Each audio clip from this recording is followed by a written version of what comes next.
Hey, Dana, and welcome to my vlog.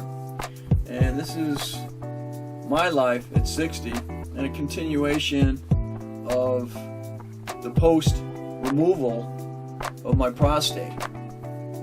And I had it removed in September of 2020, and we're coming up on my second evaluation since that point.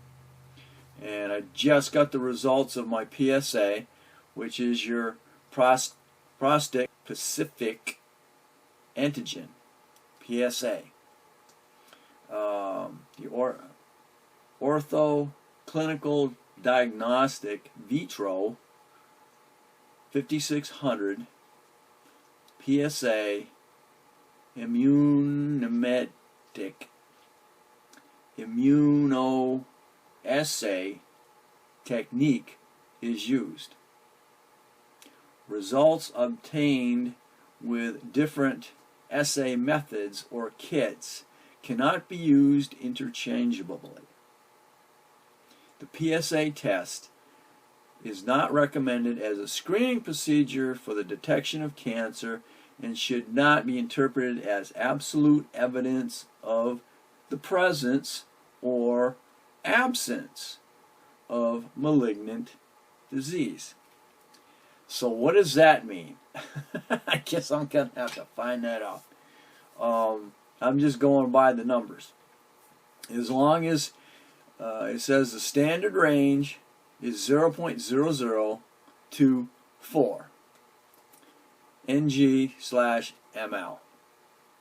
And right now my PSA value is 0.06. So I'm nowhere near critical where I was when I started, and that was 7. And then went to 12, and then went to 27. So there we go. So I'm happy. Right now I'm quote cancer free, and I go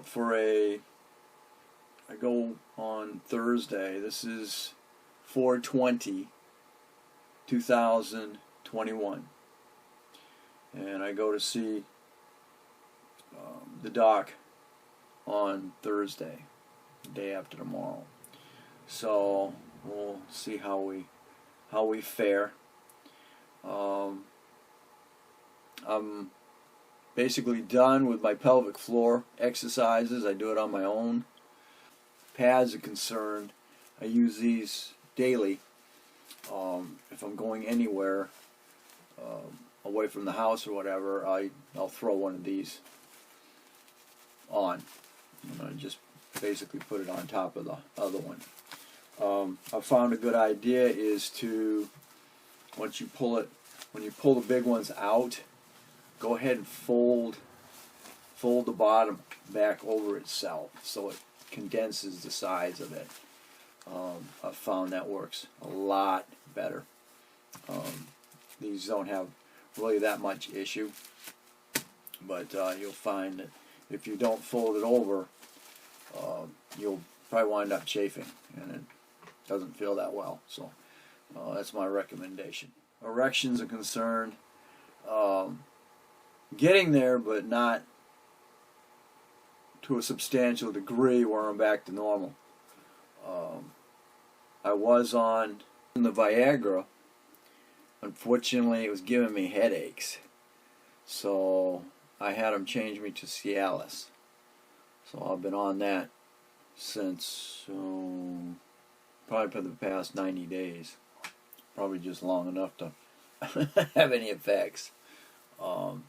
So that's where I'm at with that. So there we are. Thanks for watching. Don't forget to comment, subscribe, definitely share. Thank you for your support. And definitely share. Catch you on the next Dana Crosby's Vlogs, My Life at 60, and the continuation of having the prostate